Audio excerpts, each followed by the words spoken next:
bit different.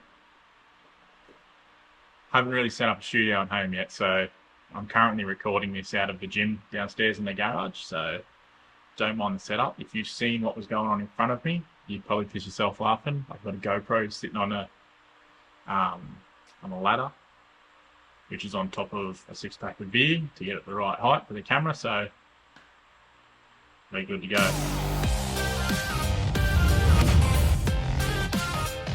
What's up, everyone? Leah here from the Average Aussie Premier League podcast, coming to you from the YouTube channel. Make sure you hit like, subscribe, comment to get involved. I'm going to be trying to do more of this stuff going forward, some kind of reaction videos and whatnot.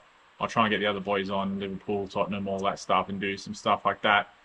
Put a bit more content out for you guys. So yeah, if you could hit the subscribe button, that would be much appreciated. Just thought I'd jump on the YouTube and do a bit of a recap on the North London derby. Obviously, we're not recording tonight. The podcast will be out on Thursday morning. So I figured I might get on here and just give any Arsenal fans a bit of my take on how I thought the game. So in terms of the game, Arsenal win 4-1. Second time this season we beat Spurs 4-1. Incredible scenes. You can't really ask for more as an Arsenal fan. I think even more so the fact that Eberechi was scored a hat-trick and then another 2 goals in this game. I think Arteta might have known what he was doing when he put him in the side for this game.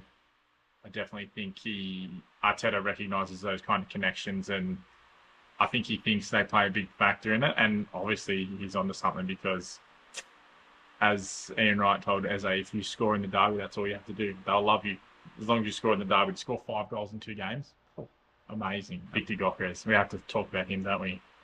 His best game in an Arsenal shirt by far. A lot was made mention of the fact that he gets in tussles too much with his defender, which I've never actually noticed, but hearing it from, I think it was Eberechi or Tim Sherwood, a couple other pundits, I can't remember their names. I can remember their names, they're just not coming out of my mouth. Yeah, he does. He gets in tussles with defenders. He should have won a lot of fouls there, but I think because he was going up against Dragerson so much, he was more going for the man than the ball.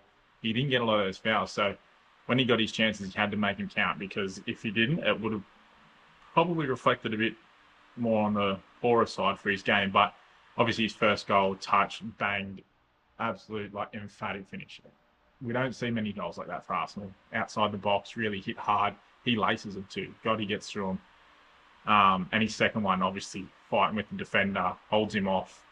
Another brilliant finish. So yeah, in terms of his performance, that has to be by far his best performance in an Arsenal shirt. Player of the match, well deserved, I think. I know if you've listened to the podcast, I've banged on a bit about how I think he deserves some flowers for the amount of effort and whatnot he puts in. Yeah, to see him bang 2 goals in, get the chockies. It was nice to see, because he's deserved. He's toiled. He has toiled all season long, whether it's making runs that don't get noticed or it's battling away with defenders, dragging 3 defenders off the likes of Saka, Trossard, allowing Eze to get through the middle, all those kind of things. So yeah, I was really pleased for him. I think a lot will be made of the fact that after we scored, the whole Declan Rice, keep your head, all that kind of stuff.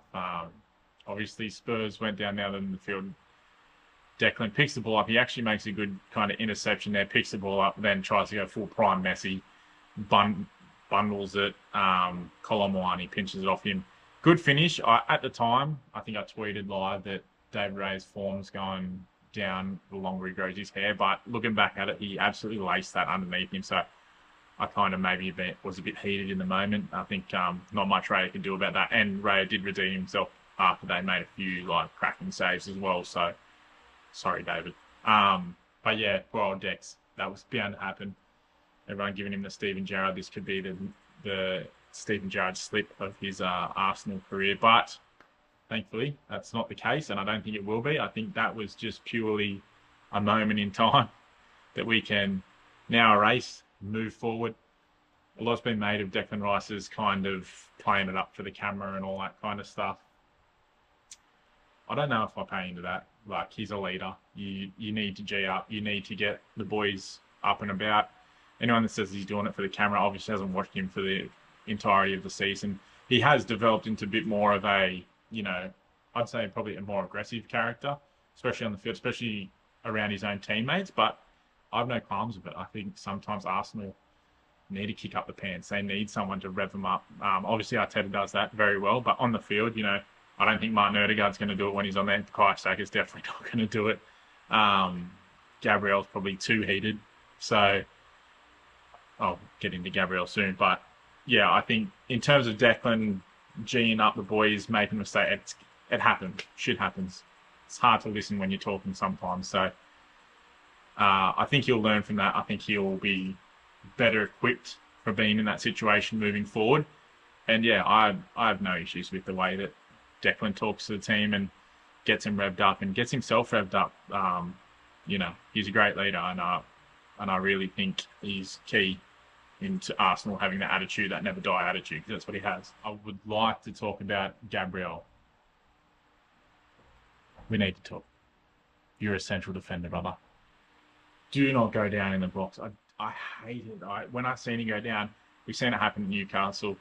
Joel Linton in the back, he went down, gets over the top of him. He does it when I think he feels like he's out of position.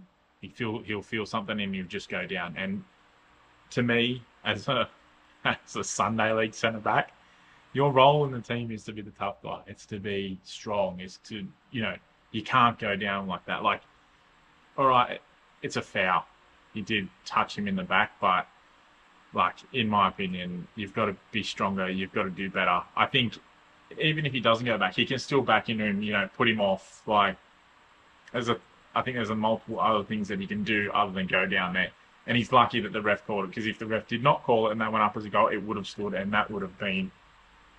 don't want to talk about it. Don't want to think about it.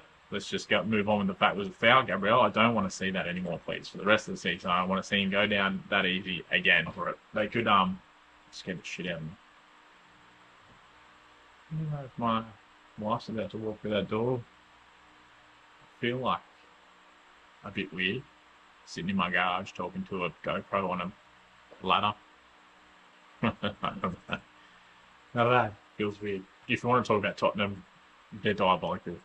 Can they go down? Yes, absolutely. Tottenham can go down this season. I feel for Beef, co-host and the Average Aussies. He's pretty much disconnected with football at the moment. Wasn't up watching the game, which fair enough to him. Why would you? But I don't think Igor Tudor's the man to come in. He made the ultimate mistake of saying that Arsenal's the best team in the world right now. Thank you, Igor. Appreciate it. Agent Thomas Frank was at the stadium, a little blow-up doll. Love that. But yeah, Tottenham, I mean, they have an injury list of like a full squad. You have to take that into account. It's not their full strength side. Even still, I think there's just a gulf in the two teams at the moment. Definitely a gulf in managers. I was watching a video before, and there's pretty much like all the stars have to align for Tottenham to go down. You have to sack multiple managers. You have to lose key games. Like, other teams have to be performing. They're kind of all just mingling together to like the perfect storm for Tottenham. A lot of injuries, all that kind of stuff. So they're definitely a shout of going down. I'd be concerned if I was a Spurs fan. I think the only thing that might save them is that the bottom three, their runs into the end of the season aren't amazing. So Tottenham have to start winning some games for sure. Whether they can or not, I don't know. They're out without Romero for another week or two, I think. So tough time to be a Spurs fan. I mean, I enjoy watching it.